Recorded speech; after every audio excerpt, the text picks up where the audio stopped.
Evaluators can use the filters at the top of the Tasks to be Approved page to sort out or narrow the focus on the tasks that have been submitted, approved, and/or rejected. So at the very right, you have the Statuses filter. Here you can look at the tasks, whether they're pending, approved, or rejected. But most people just want to see where it's pending and needs to be looked at and to be approved or rejected.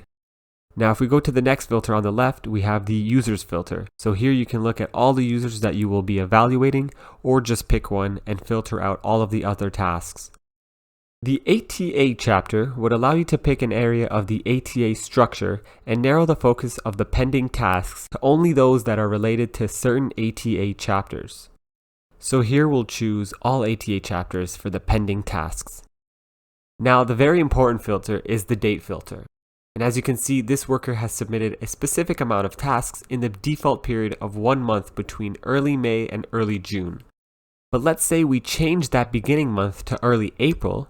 This now becomes a 2-month period where it begins in early April and runs through to early June. And now we filter that and see that there has been one more task submitted during the month of April all the way to early June.